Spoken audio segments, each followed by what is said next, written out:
Hola a todos y todas. El día de hoy lo que voy a hacer es resolver una serie de ejercicios de diferente naturaleza referente a lo que es la programación no lineal, un tópico bastante particular de la investigación de operaciones, dado que nosotros estábamos acostumbrados a trabajar en el campo de las funciones lineales, es decir, donde todas las variables tenían como máximo exponente el elevado a uno.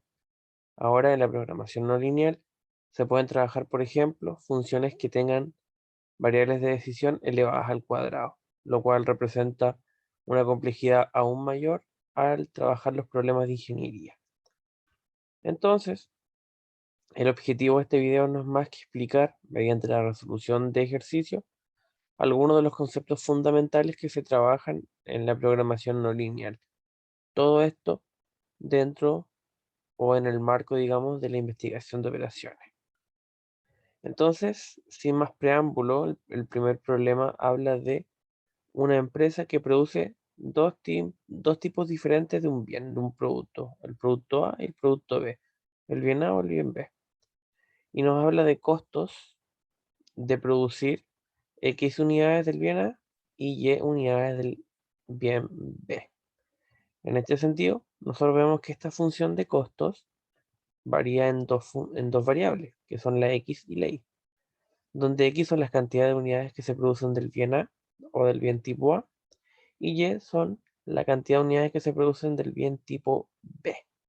Entonces nos hablan de un costo. Y la función tiene naturaleza no lineal. ¿Por qué? Porque en este sentido la función es 0,04x cuadrado más 0,01xy más 0,01y cuadrado más 4x más 2y más 500. Aquí vemos inmediatamente que es una función de naturaleza no lineal porque, por ejemplo, la variable x y la variable y están elevadas al cuadrado, pero también están multiplicadas entre sí x con y. Pero bueno, esa es la función que se nos entrega y pertenece al campo de la no linealidad.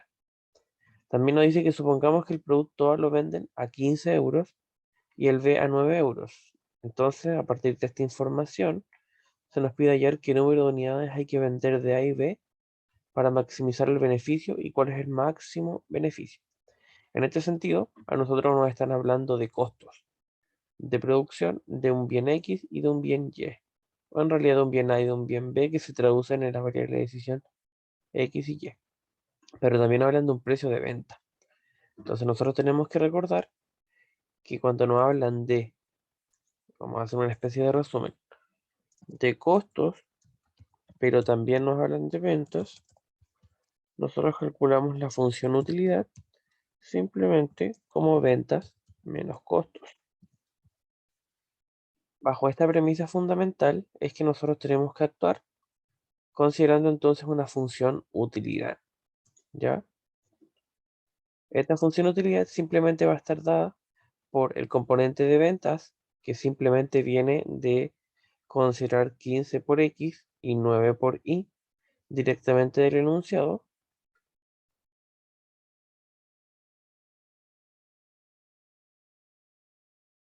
y restarlo obviamente con todos los componentes que se estaban trabajando en la parte de los costos. Es decir, que esta parte de acá viene de las ventas y esta parte de acá viene de los costos. Y simplemente aplicamos ventas menos costos igual a utilidad, que en este caso es la función f mayúscula x, y. Aquí simplemente el paréntesis se rompe y los términos que son semejantes se le aplica suma o resta correspondiente. El 15x con el 4x quedan 11x, el 9y con el 2y quedan 7y y el resto queda tal cual. Entonces nosotros tenemos el proceso de generación de nuestra función de utilidad. En este caso la utilidad ya sabemos que es ventas menos costos, donde la utilidad de producir bienes A y B está dada por esta ecuación, que sigue siendo de naturaleza no lineal. ¿Ya? Solamente tiene componentes lineales que podrían ser estos de acá. En este sentido podríamos decir que el componente venta es lineal, pero como hablamos de utilidad, tiene un componente no lineal, la función es no lineal. ¿Cómo podemos sacar óptimos acá? Simplemente a esta función de utilidades nosotros tenemos que obtener, digamos, sus derivadas parciales. Recordemos que una derivada es el límite de una función cuando se acerca a un punto. Pero en este caso particular, la derivada de funciones polinómicas, simplemente, sin más que, obviamente hay un trasfondo matemático y conceptual detrás, simplemente aplicar la definición de derivada, donde, por ejemplo, si está multiplicada por una variable x y la derivada es respecto de x, entonces queda en un 11. Y obviamente, si nosotros derivamos respecto de x, todo lo que tenga y es una constante, por tanto su derivada es 0. Y obviamente lo que está al cuadrado pasa a valer 1 y multiplicando obviamente el exponente por la constante. Si hacemos lo mismo para la función y, dejando x constante, obtenemos estas derivadas parciales. Por la naturaleza del curso, no voy a explicar detalladamente cómo las obtuve, porque se supone que al cursar investigación de operaciones, los alumnos ya han cursado la asignatura de cálculo. Y entonces nosotros tenemos las derivadas parciales de la variable x y de la variable y. Recordemos que x era la cantidad de unidades a producir del bien A y y era la cantidad de unidades a producir del bien B. Entonces, la teoría nos dice que con este gradiente, porque en realidad es un gradiente, con la derivada parcial de f en x y de f en y, o sea, de la utilidad, es formar un sistema de ecuaciones. Al hacer un sistema de ecuaciones, con estas dos ecuaciones, obtenemos entonces valores de x igual a 100 y y igual a 300. Por la naturaleza del curso, en álgebra 1 o en álgebra lineal también, se trabaja con lo que son los sistemas de ecuaciones. Este es un sistema de ecuaciones bastante sencillo, de 2 por 2. Por tanto, por la naturaleza de este curso, no voy a explicar cómo se obtiene este sistema, pero hay muchos resolvedores en internet que lo obtienen. ¿Ya? Es importante destacar que como el sistema nos da que x vale 100 y que y vale 300, x correspondía a la cantidad de unidades del bien A a producir. Entonces hay que producir 100 unidades del bien A y 300 unidades del bien B, porque y es la unidad a producir del bien B.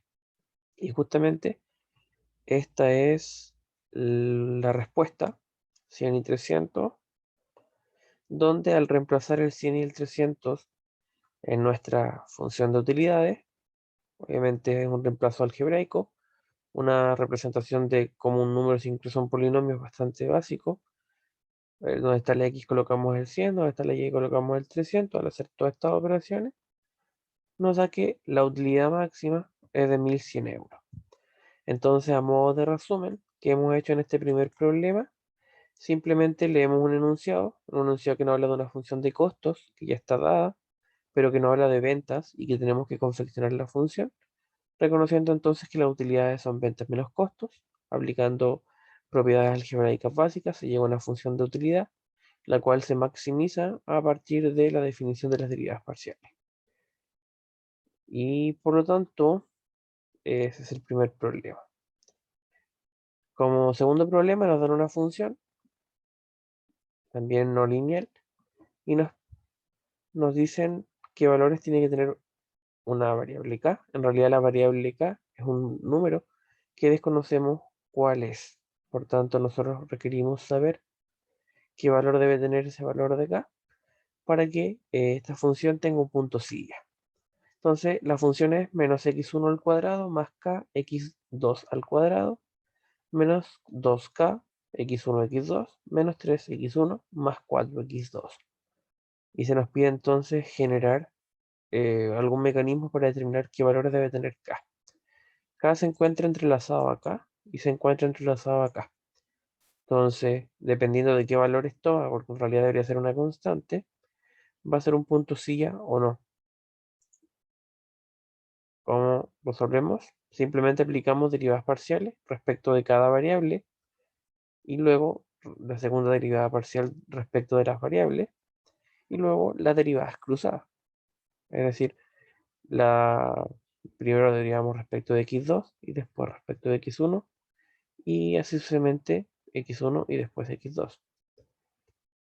Y lo que nos dice la teoría es que nosotros debemos determinar la matriz hessiana y entonces al determinar la matriz hessiana obtenemos una función en donde vería k.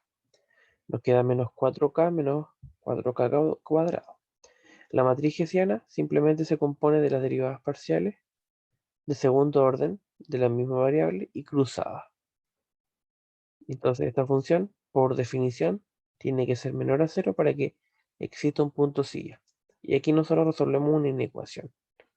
Las inecuaciones se resuelven de varias formas. La estrategia que aquí aplicamos es el término común. ¿Cuál es el término común? Acá hay una K y aquí hay una K. Y hay un menos 4 también. Entonces, bajo ese punto de vista, nos queda esta multiplicación de factores, donde por definición, como un producto de dos expresiones que desconocemos cuál es su valor en la K, es menor a 0, entonces efectivamente cada una de esas, una es menor a 0 y otra es mayor a 0. Entonces, por ejemplo, si consideramos que esta es menor a 0, despejamos y queda K menor a menos 1 y en este caso K mayor a 0. Entonces, bajo ese campo de valores, no es un único valor, entonces esta función que se nos presentaba presenta punto silla, que es justamente donde K es menor a menos 1, así hasta el menos infinito, y el infinito positivo cuando K es mayor a 0. Finalmente, para que el determinante sea menor a 0, para que digamos se cumple la condición del punto silla, K debe tomar valores menores a menos 1 o mayores a 0. Esta es la respuesta final. ¿Cómo resolvimos este ejercicio para recapitular? Simplemente se nos da una función no lineal con una constante que desconocemos, que puede ir variando, y necesitamos saber qué valor va a tener para que efectivamente sea un punto silla. Esto guarda mucha relación con los conceptos fundamentales de cálculo. En el próximo video vamos a seguir subiendo información sobre estos temas. Como problema 3, se nos habla de fondos mutuos. Dice, se sabe que 3 fondos mutuos, A, B y C, tienen retornos esperados del 10, 10 y 15% respectivamente. Se nos dice que se desea invertir en todos estos fondos, minimizando el riesgo asociado, de tal manera que el retorno esperado sea exactamente 12%. El riesgo, medido en miles de pesos, es invertir un porcentaje X de los recursos disponibles en el fondo A, un porcentaje Y de los recursos disponibles en el fondo B y un porcentaje Z de los recursos disponibles en el fondo C, y viene dado por esta expresión: 400x cuadrado más 800y cuadrado más 200x por y más 1600z cuadrado más 400yz. Entonces simplemente se nos habla de 3 fondos mutuos y cada uno tiene un retorno diferente. Para los dos primeros, A y B tienen un retorno del 10% y el C del 15%. Esa es la primera información que nos entrega el enunciado. Y luego se nos dice que se desea invertir en todos los fondos y quiere minimizarse el riesgo. Y se espera que el retorno en total sea un 12%. Entonces aquí ya nos habla un poco de que el riesgo se mide en miles de pesos y dice invertir un porcentaje X en A, un porcentaje Y en el fondo B y Z, ¿cierto?, en el fondo C. Entonces ya como que nos empieza a hablar de variable de decisión. Nuevamente la función que se trabaja es no lineal. Y como es una función no lineal, entonces aplicamos herramientas de programación no lineal. Entonces, esta es la función que describe este riesgo. Y se nos pide, que es lo que se nos pide, digamos, modelar este problema usando programación no lineal y luego usando también Lagrange o el multiplicador de Lagrange. Y dice que una vez resuelto el problema, estimemos el nuevo riesgo si ahora se impone un retorno del 12,5. Se cambia un poco. Entonces, el primer paso en este problema es definir la variable de decisión, que en el fondo ya venían implícitas con el problema. Entonces, la variable X es la proporción de los recursos a invertir en el fondo A, la Y en el fondo B y la Z, ¿cierto?, en el fondo C. Justamente eso era lo que el enunciado nos empezaba a decir. Acá, de hecho, el enunciado decía que la X estaba asociada con la A, la Y con la B y la Z con la C. Entonces no es nada nuevo. Es una especie de pista del ejercicio para guiarnos en definir estas variables de decisión.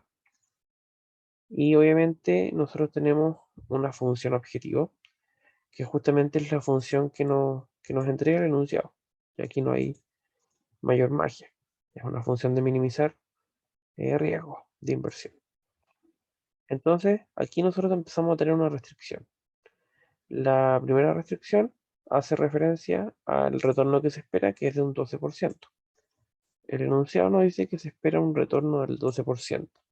Y vemos que hay unos retornos parciales para cada fondo. El retorno de la es de 10, el de B también es 10 y el de C es 15. Entonces la multiplicación por la variable de decisión de cuánto se va a invertir en cada caso, obviamente al sumarse, da el riesgo total. O sea que este 12% que en el fondo se espera es de la inversión de los tres fondos, el A, el B y el C. Entonces con esto nosotros podemos decir que la restricción 1 hace referencia a los fondos y el retorno. Y el B, ¿cierto? Es que una especie de porcentaje, porque lo invertido en los tres fondos hace un 100%, que es igual a 1. Entonces estas son las dos restricciones de nuestro sistema. Entonces nosotros podríamos decir que este es un problema restringido. ¿Por qué? Porque es un problema que, si bien ataca funciones no lineales en el campo de su resolución, de su función objetivo, tiene unas restricciones. Y las restricciones pueden ser lineales. En ese sentido, estas son restricciones lineales. Entonces, nosotros, con toda esta información que se nos ha dado, ya podemos comenzar a echar a andar la resolución del modelo. La función lagrangiana lo que hace es unir la función objetivo con las restricciones. Entonces acá nosotros tenemos nuestra función objetivo que nos entrega el enunciado, pero también, como la lagrangiana lo que hace justamente es trabajar con problemas restringidos, ojo, donde todas las restricciones son de igualdad. Si ya comienzan a haber restricciones de desigualdad, después vamos a ver que Lagrange ya no comienza a ser útil. Entonces, Lagrange nos dice que debemos formular un multiplicador de Lagrange por cada restricción. Son dos restricciones, por tanto, vamos a agregar dos multiplicadores de Lagrange. Lambda 1 para la primera restricción, donde obviamente dejamos todo a un lado, el 12 que está sumando pasa restando, y un lambda 2, ¿cierto? Que es un nuevo multiplicador por la segunda restricción. Entonces ahora la función lagrangiana, vemos que el objetivo siempre es el de unir la función objetivo con las restricciones, ¿cierto? Entonces, ¿cómo resolvemos este problema con el lagrangiano? Aplicamos, al igual que en cualquier problema de Lagrange, derivadas parciales. Las derivadas parciales, en este caso, respecto de las variables,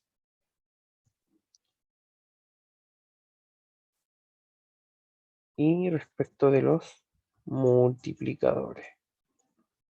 Entonces, no voy a explicar nuevamente cómo se obtienen estas derivadas, simplemente derivar en función de cada variable que presenta el lagrangiano, porque el lagrangiano, en este sentido, depende de las variables y depende de los multiplicadores. Estos son los multiplicadores por cada restricción y estas son las variables.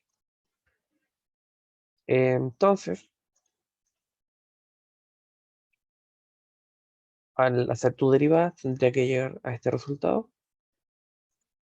Entonces, aquí ya empieza un juego un poco más complejo de la álgebra, porque hay que hacer un sistema de ecuaciones. Y el sistema de ecuaciones es con todos estos componentes.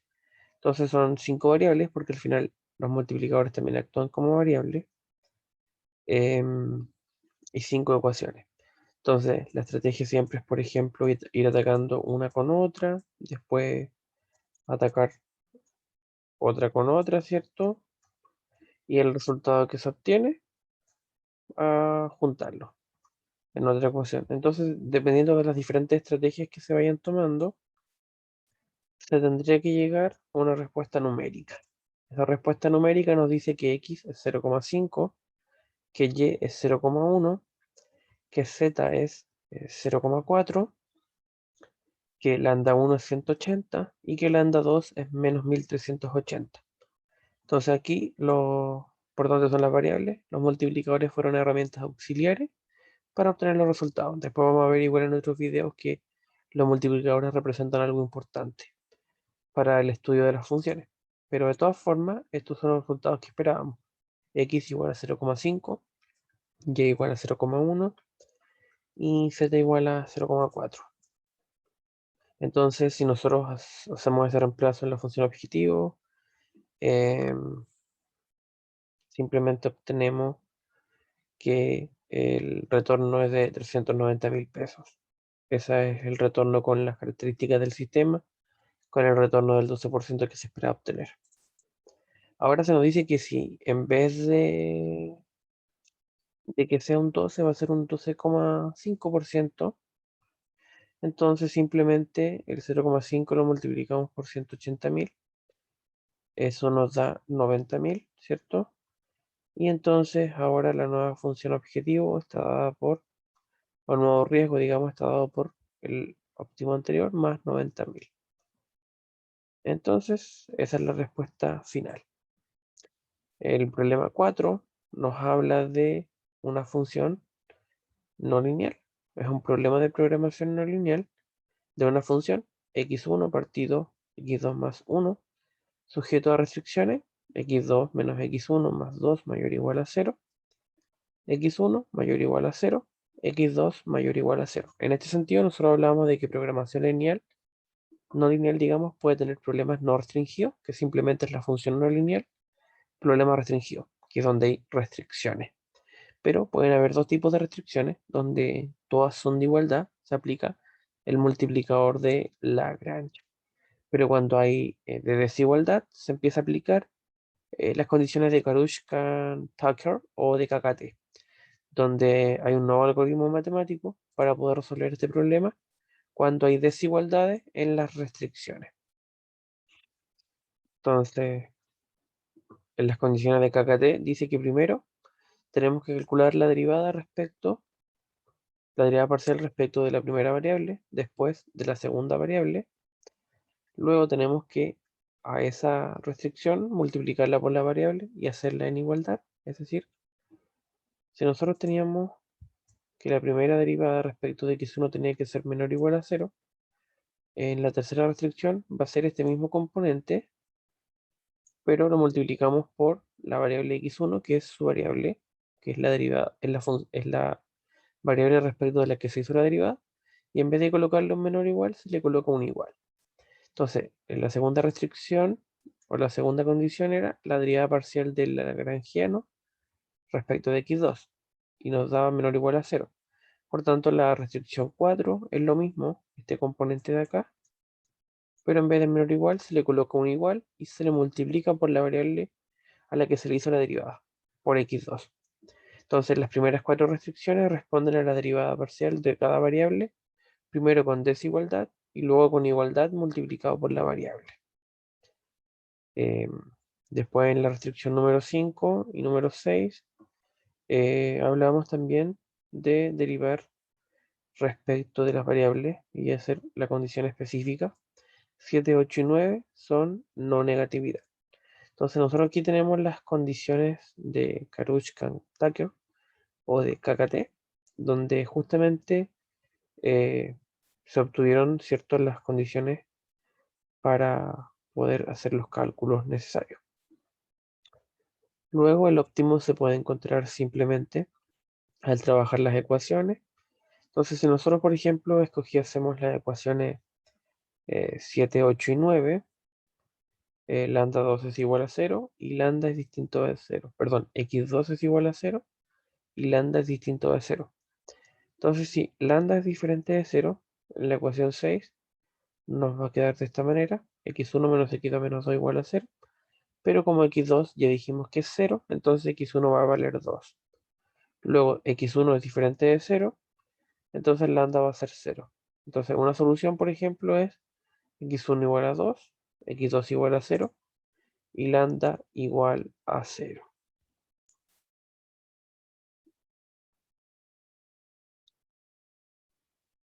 En este sentido, es el deber de quien practica estos ejercicios siempre ir viendo las posibles combinaciones que se van dando en el modelo, porque hay que ir trabajando con las ecuaciones cautelosamente para obtener algunos óptimos que cumplan con todas las condiciones. Esa es la característica de que una solución tiene que cumplir con todas las condiciones. Generalizando las condiciones de KKT son estas. Las primeras hacen referencia justamente a la derivada parcial de cada variable, obviamente menos el componente de los lambda, de la derivada de los lambda. Luego, las otras restricciones hacen referencia justamente a esta misma condición, pero en igualdad y multiplicada por la variable. Luego ya las otras tienen que ver con las restricciones. Y obviamente de desigualdad se pasa a igualdad. En los próximos videos vamos a seguir resolviendo problemas de programación no lineal. En este video particularmente resolvimos 4 problemas, todos de diferente naturaleza y de diferente dificultad con diferentes estrategias de resolución. Espero entonces en los próximos videos seguir explicando algunos ejercicios porque si bien dentro de la investigación de operaciones lo que más se utiliza podría ser la programación lineal, la programación no lineal tiene cierta relevancia en problemas cuya naturaleza indiscutiblemente es no lineal. Por tanto, voy a seguir subiendo algunos videos respecto al tema. Espero que estén muy bien. Nos vemos en la próxima.